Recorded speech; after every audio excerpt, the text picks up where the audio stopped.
One go. So hello and welcome to the latest episode of the Talking Sport podcast with Laois today. We have a lot to talk about today between matches and other stuff off the pitch. My name is Hartnett. I'm back after my little holiday. Enjoy yourself. I did, Stephen. Yes, I did enjoy myself. The weather was lovely. It wasn't cold. I got out into the sea and went for swims. It was Where were you? Portugal, I was down in Villamora in Portugal. So it was like 20 degrees, 21 degrees. A bit chilly at night time, about 14 or 15, but yeah, I was there to play golf. So I played golf for 4 days. It was home Friday. So yeah, no, it was nice. Thanks. So I like it because it kind of breaks up the winter for me. Yeah, sets up for the winter. I can sort of go, right, I'm like a squirrel now. I've stored up a bit of sunshine and I'll be okay. But anyway, enough about me. Matches. We'll start with Leinster Club Championship, and Mark, we'll start with the game that you were at, which was Ballylinan and Barndarrick. Is that right? Barndarrick, I'd go with. I did look it up. I think it's just Black Barn or the Black Barn or something like that, or the Red Barn. This wasn't really a match because it was over after 15 minutes. Gary Walsh just absolutely tore through them. I think did he have 1-2 in the first 2.5 minutes? Like it was a phenomenal effort from Ballylinan, and you know, Barndarrick didn't do Wicklow any favours or didn't earn them any fans, I don't think. They only won the junior like in 2021. So they won junior intermediate 21 and 23. So they're up seniors. They had like 2 Wicklow senior players, Jack McCall and Malachi Stone. Malachi Stone, he's the guy his mother's from Comerford. Well, Cool Row to be exact, but look, Ballylinan I think Ballylinan are as good a team that Laois are sending into Leinster Club Intermediate in a long time. They've forwards, they've a good panel, they've pace, they've a bit of everything. And I think they were unlucky. Well, they deserved to be relegated last year because they were very, they were poor and weren't much better the year before, but they were missing lots of lads and they had bad luck at various stages. And like before 2020, they were only narrowly enough beaten by Greycullen in the quarterfinal, and they were in quarterfinals and even the final back in 2017. So and obviously Clancy now has getting a good tune out, and like they're putting up serious scores. Yeah, and like, what was the score at half time, Mark? You asked me a good one there. I think it was 3-11 to 1-2. Yeah, I just remember looking at the score at half time, we were miles ahead. The game was over basically. Like it was. Yeah, the first 3 goals in about, I think, the first 15 minutes. Ryan Brady was probably their best player on the day. He's been brilliant. Didn't even score. But he's seriously dangerous down that wing. And they were looking for him with every kick out, every long ball. They were going to him, and he had everybody for pace. And when you're dumping balls in on top of Gary Walsh, he's just going to score all day long. He took them at his ease. They were phenomenal in the first half. Phenomenal. Is Ryan Brady a bit of a hidden jewel, Alan? Like, did he play with Laois at underage level or? Nope. And like, what is he's about 19? Oh, is that all he is? I thought he was a bit older than that. Is that all he is? No, well, I'm sorry, I'm not 100% sure, but I think he's under 20. I'm not. Again, I couldn't swear by it, but he's having an absolutely brilliant year for them. He's been outstanding. Now, you, in fairness, were raving about him from early on because you saw a lot of Ballylinan, and he was fierce impressive in the final. But like you go through their team, like they're stacked with lads like Seamus Lacey, Alan Farrell, Gary Walsh. They're all Laois seniors, recently seniors. Then they have the likes of Darragh Lockman, Cathal Casey. They were Laois minors not too long ago, and there's other fellas then like Jamie Farrell, Pádraig McAvoy, like Jesse McAvoy. They've class all over field. Kieran Fennessy, I think, is an excellent footballer as well. Like, so it's Jesse McAvoy was another one who had a great game on the wing. Great game. There's no shortage of that. They really had them for pace as well, and very dominant. And now to go on, they're at home again. So going to be their third match in a row at home. They're at home now to Alan Wood in the Leinster Club Intermediate semi-final, which is obviously the great Johnny Dial. And we could say we're closet Alan Wood supporters here, Alan, because we're such supporters of Johnny Dial. But we'll be definitely shouting for Ballylinan in that one.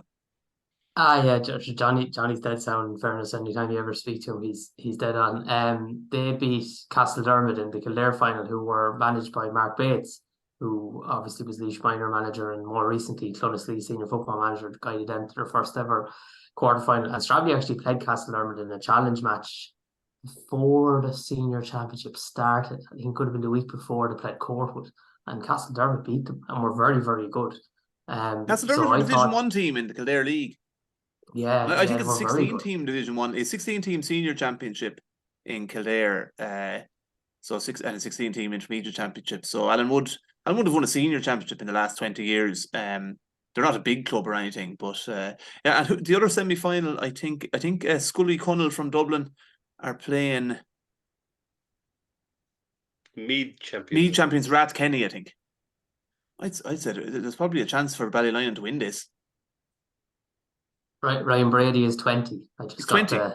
the official word on it. Yeah, so he would have been eligible to play under 20 for Laois this year, but he obviously won't be next year. But I'll tell you one thing, Justin McNulty, if you're out there looking for players, it's definitely worth a look, isn't he? He has the fitness, the mobility, all of those things for it, and Clancy is getting a great tune out of him. He's getting a great tune out of Ballylinan in general, but I'd say Clancy now has these lads built up. I'd say they're loving it, and like he has he has great self belief into lads and stuff like that.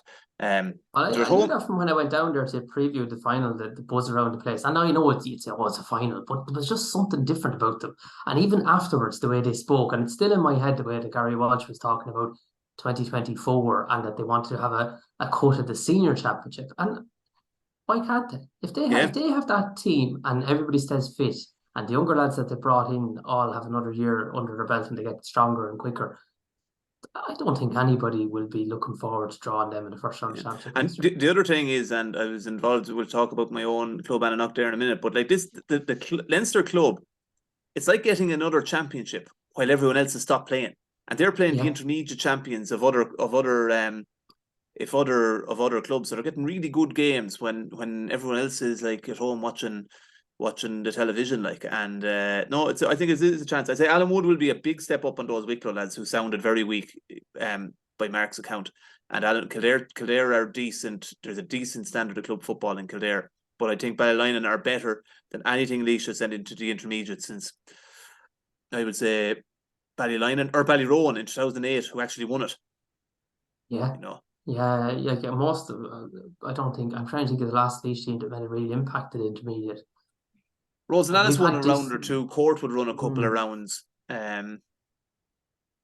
Who else? Park won one round against the Carlow crowd. Clonaslee never met him. Clonaslee didn't get to play it in it in 2020. Emo won a round or two. Dempsey's won one game, but no team has got to a final or anything since Ballyrowan in 2008. No. And they were only beaten by a point in the All-Ireland semi-final by the Galway champions. And if the Leinster winners play the Ulster winners, I know we're thinking a good bit ahead now, but they don't have to play the Kerry champions. They won't have to play Yeah. Fossa. This could be Ballylinan against Fossa in the All-Ireland final. David and Paddy Clifford. I was watching that final at the weekend there, Easton Milk. I don't agree with it. I don't like it. Anyway, neither here. That's not for us to discuss. Annanough, your own club. You went to extra time with Glide Rangers of Louth. From Louth, yeah. What's the overall feeling now as the dust settles, as they say? As the dust settled, yeah. 2 days later. Trying to describe it, like massively disappointed, but not sickened, if you know what I mean. Like, when you'd play a match and you'd lose and you'd say, oh, geez, we never got going, or such a lad wasn't good, or we just didn't play well, or, we did loads of things well, and we could have won it in normal time. We got off to a dreadful start. We conceded a goal after, I said it was probably less than 2 minutes on the clock anyway, I'd say. And yet we absolutely emptied ourselves. We got ahead in the second half. Damien McCall was brilliant again. I think he scored 1, 5 or 6.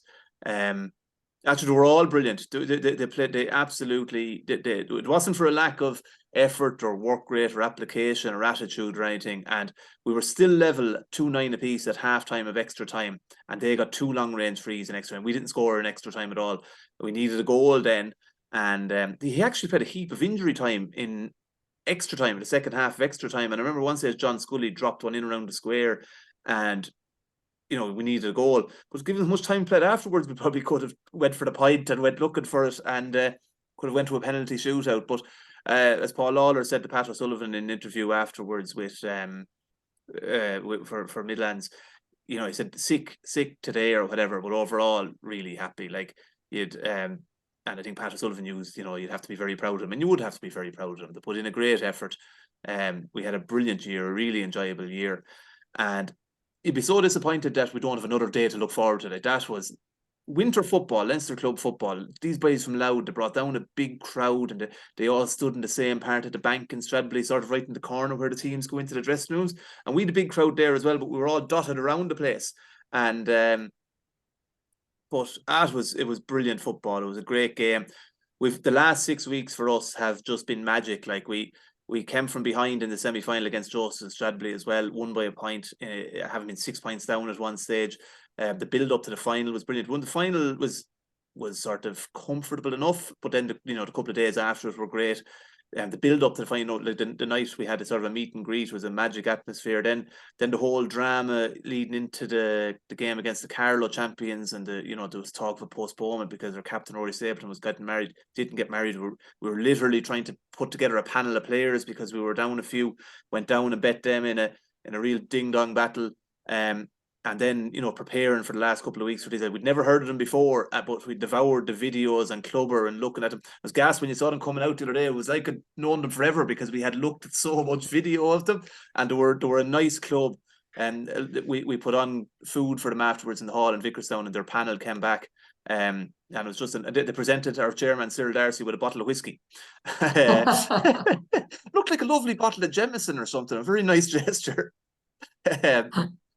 But all our lads completely and utterly gave everything. It couldn't have asked for any more. And I think, getting like a proper cliche GA person now, we'll take a couple of weeks off and we'll see. And but I think the age profile of our lads, I think they'll have a good couple of years ahead of them. They can challenge for intermediate, they can challenge for leagues, and we'll always look back at this 6 week spell as among the most enjoyable I had, and I'm sure a lot of lads are probably the same. And hopefully it's only the start. We'll have more. And are you, a difficult question now again, but are you going to stay on in your role, or are you going to move up from water carrier to maybe bag washer or something like that? Is that the next step? Well, one job I didn't do particularly well this year was mind the footballs. We lost the football at least one every day we went out. So I don't know, or we'll have to see whether we're wanted. Whether we're wanted for another year. I know personally, I hope that we're able to keep hold of Paul Lawler, our manager. We had a really good manager, and he got a great tune out of us. And we'll see, the AGM is in a couple of weeks. Look, it's been really enjoyable being involved, and whether I move up in the world, I didn't do a great job minding the footballs, and I have to apologise for the club to that. We've balls from every club in the province nearly now at this stage, but we've very few that actually say had a knock on them. Once you have a footballer, not too bad. We'll have to play a few. But no, look, the support and everything, the interest, the lift it gave people. It'd have people ringing me, texting me, who are we playing next? What are this crowd like? Do you know anything about them? I know a fella up in Loud. I'll ring him and find out. There's just a savage interest in it, and it has given us such a lift. And as they say, that's what it's all about. Yeah, no, absolutely. I look sure from us as your neighbours, we were shouting you on as well, and I know. And I believe the lads had the place looking very well for you. I saw you tweeting afterwards, thanking us for all they've done. There's a loving going on there on social media between Annanough and Stradbally, wasn't there? Yeah. So long may that continue too. Under 20, there's plenty of games. There's 4 hurling games and probably one big football match. Portlaoise and St. Joseph's played on. Were you at that? No, you weren't at that. No, Portlaoise was at that one first. Portlaoise was at that one. And I really like the Portlaoise team. I'm getting on board with them. I kind of had, I think beforehand, I was quoted in the podcast as saying, yeah, it's hard to look past Ballerone. That was thrown back at me there by a few of the Greg lads after they had their big win down there. They're not bet yet, though. They're not gone yet.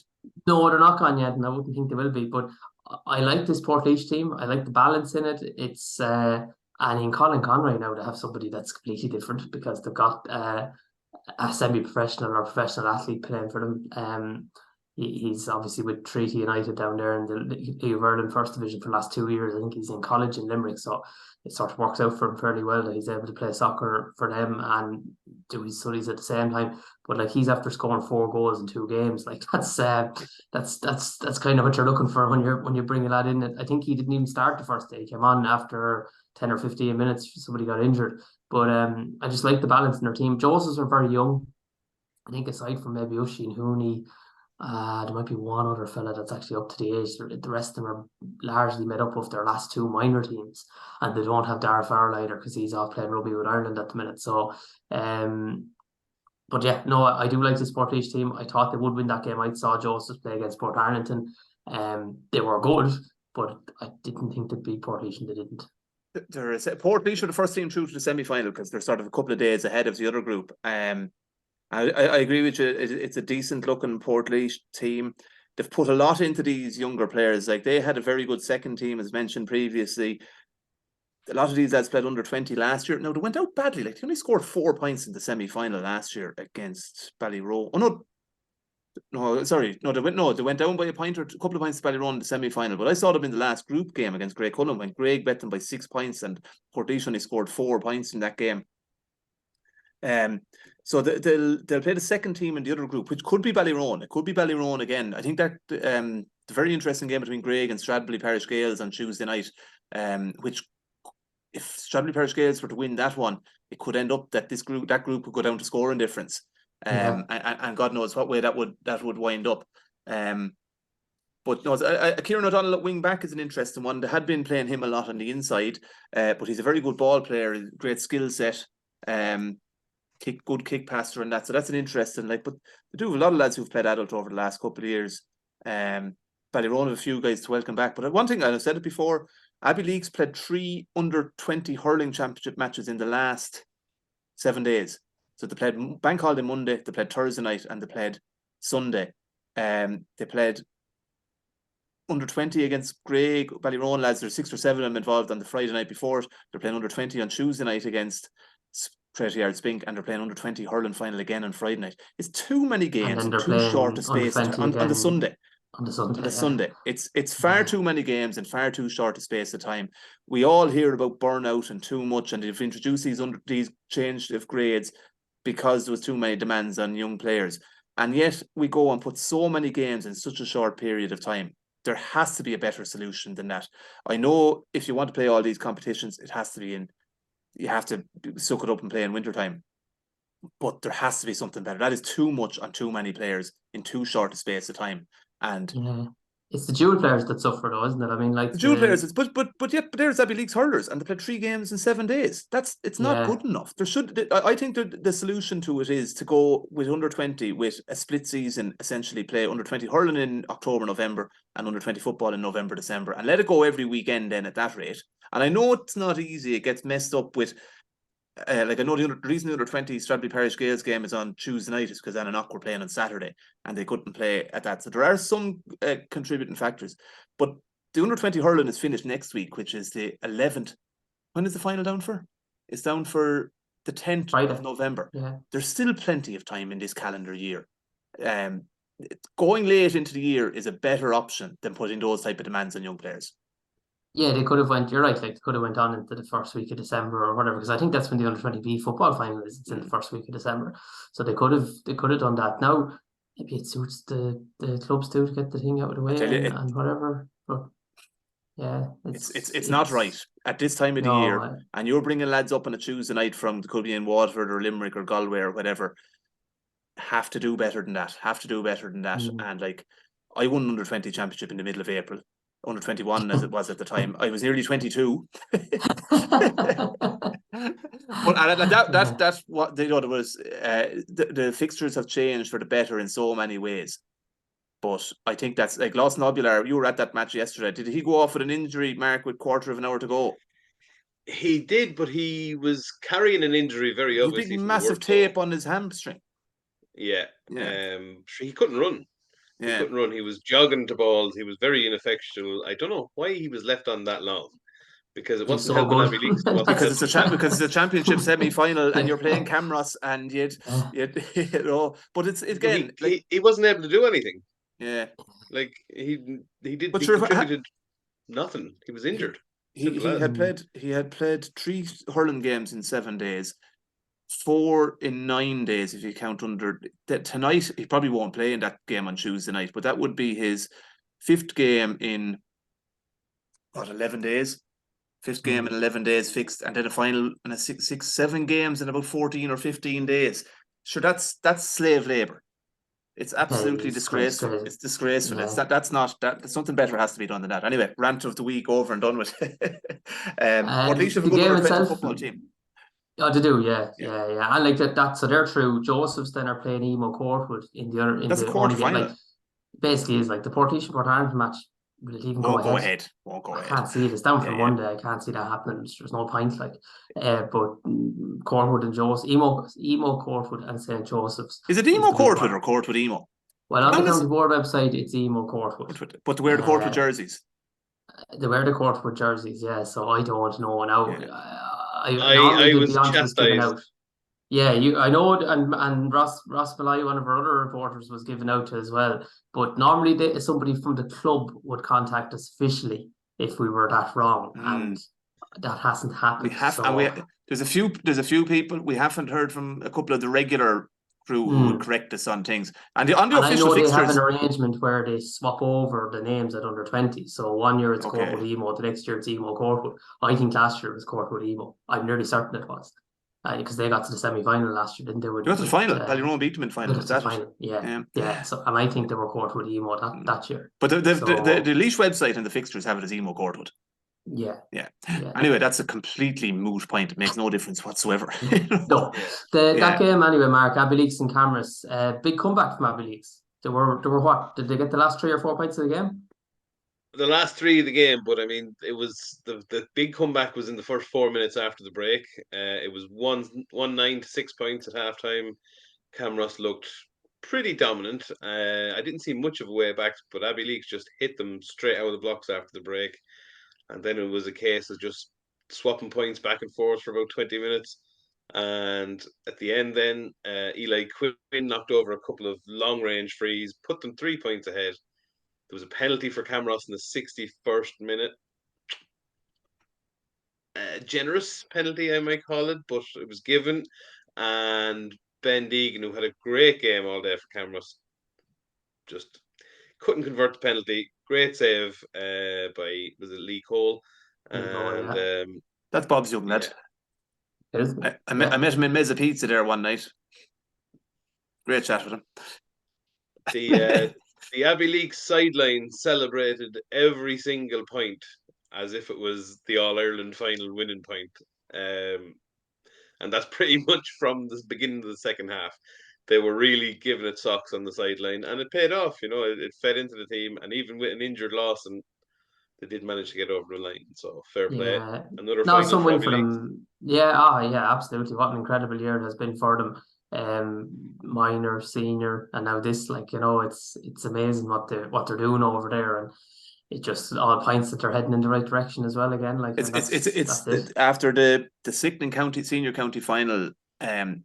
That was a sweet and significant win for them. I know they're the corresponding minor champions from 3 years ago. Camross did beat them with late goal in the following year's minor final. But a win for any club, a championship win for any club over Camross is so noteworthy because they are the market leaders in that. And I believe in the minor, under 20 and senior finals. And the Harps, I was at the Harps Ballylinan match, which was on before that game, but on a different pitch in the Centre of Excellence, and they were impressive enough winners over Club Ballylinan. And the Harps are going for an under 15, under 17, and under 20 treble, and they're going for back-to-back under 20s. They've never done it before in their history. I think we always talk about the big four in hurling. The new big four in hurling, I think, were on display yesterday in the Centre of Excellence in under 20 semi-finals with the Harps, Ballylinan, Camross, and Abbeyleix. The Harps are a very well balanced team, like Bobby Murphy, Owen Murphy, Cathal Murphy is a very impressive player. Jim O'Connor, Cody Comerford was brilliant. Kieran Flynn fullback, and Rory Dunn cornerback did a really good job on Killian Dunn. Really good defender to give himself, and Tomas Brennan's had to work so hard for the scores they got. And the Harps hit 19 wides. and they got the last 3 scores of the game to win by 4 in the end. Now it could have, I'd say, nearly heading for injury time. There was only a point in it. Killian Dunn got a great free from over on the sideline on the dressing room side of the pitch. But the Harps, they're doing so much right, and this is another underage final for them, and it'll be a good rivalry between themselves and Abbeyleix. That final now is on Friday night in the Centre of Excellence. It's hard to, it's hard to know what way that will. The Harps drew with Camross. There's not much between any of those 4 teams in the semi-finals, really. And no. I saw Abbeyleix play the previous on the bank holiday Monday morning when they were poor now against Ballylinan, were badly beaten. Like the scoreline flattered them completely in the end, but good final, and it's the second time. It's the Harps' 3rd year in a row to be in the under-20 final. They lost Abbeyleix 2 years ago. I was at it. They beat Camross in last year's final, and now they're back against Abbeyleix. So good, competitive, full-hearted games. That's the under-20 for you in a nutshell. Like, yeah, you have to agree with the crop over 3 age groups. So like it's or 4 age groups, 17, 18, 19, 20. Yeah, I think 16-year-olds should be allowed to play it as well. I think 16-year-olds get a bit hard done by that. They can only play under 17. There's no other grade that they can play. They're not allowed to play under 20. They're not allowed to play adult. And for the handful of 16-year-olds that would make the teams, I don't think it would be that. I don't think they're being burnt. I don't think that age group are being burnt out. That particular age, and I don't think for the few that would make it, I think they should be allowed to play. B semi-finals then, Mark, you were at Castletown and PRT. Ballylinan-Ballypickas were up against Nafina. So you had the last year's finalists were in opposite semi-finals, PRT and Nafina.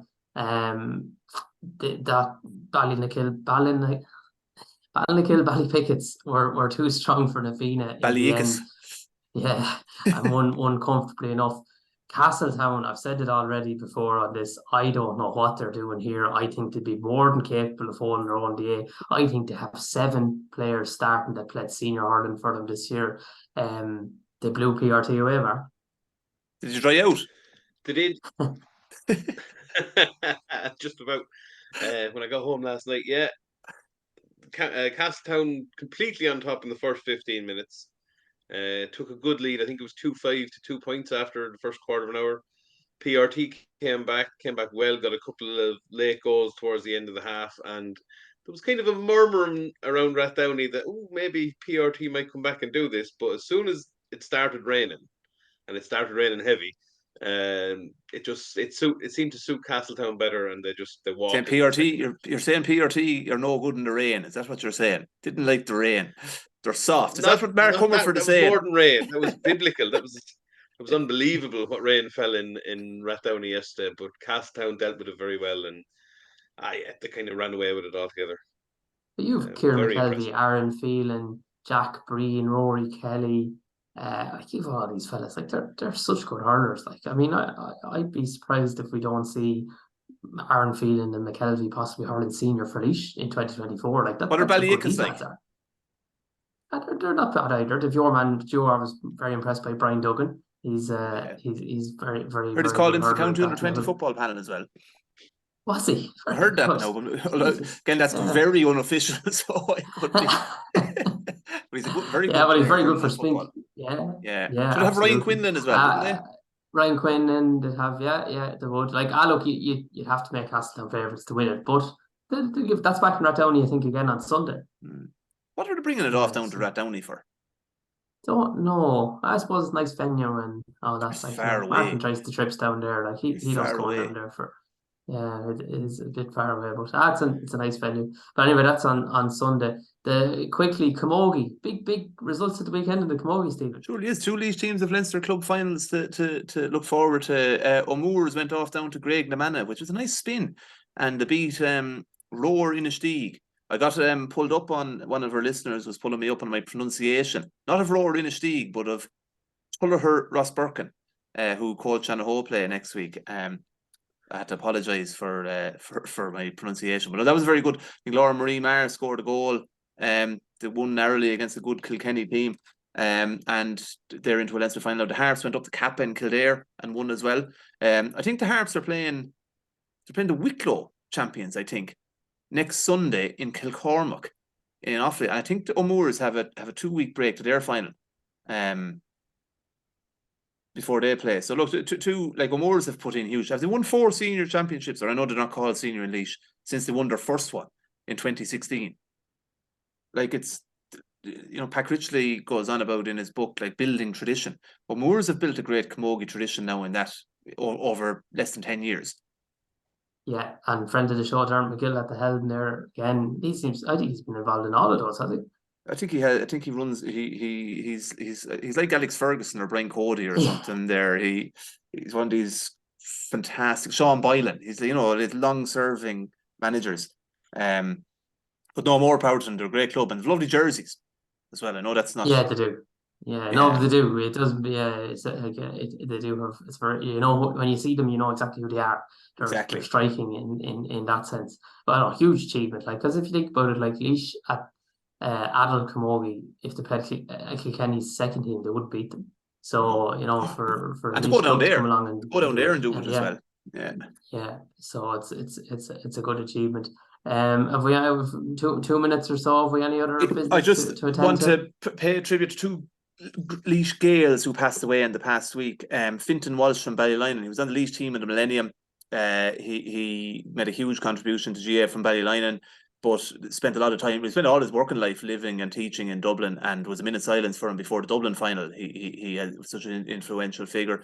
He played in the Leinster finals with Laois in 59 and 63, so he was in his mid-80s, and very well got. And to Jim Hughes, who was captain of the Portlaoise team in 1964, and that was Portlaoise's first championship win in 57 years. So that is the first Portlaoise championship winning team of modern times that he captained, and then he was on the team that won the first Leinster club, and Portlaoise had a nice tribute up to him and some lovely old black and white pictures, really characteristic, photos with great character in that. So he's very fondly remembered by Portlaoise as well. So I want to pay tribute to both of those, and we have pieces about both on site as well.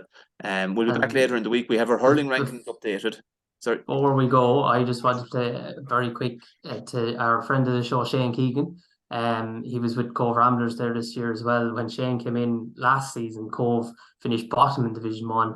He brought them all the way to the playoff final in Division 1. They still would have had to win one more game to get up to the Premier Division. They brought Waterford to extra time. A lad scored an unbelievable bicycle kick to bring the game to extra time, but they were beaten 2-1 by Waterford. But an absolutely massive achievement for him to bring them from where they were to where they are. I don't know what way it'll work out for him now. They'll be mad for him to stay, but I don't know whether he'll be able to with his job with Laois and all the rest of it. But fair achievement. Unlucky not to get over the line. And so I'm at the hurling matches yesterday, and he was on the phone, surprisingly enough. We'll be getting Shane on. He's promised me to come on now before Christmas. Brilliant. Them on. Okay, we'll leave it there. So, and we'll be back later in the week with more. Over and out.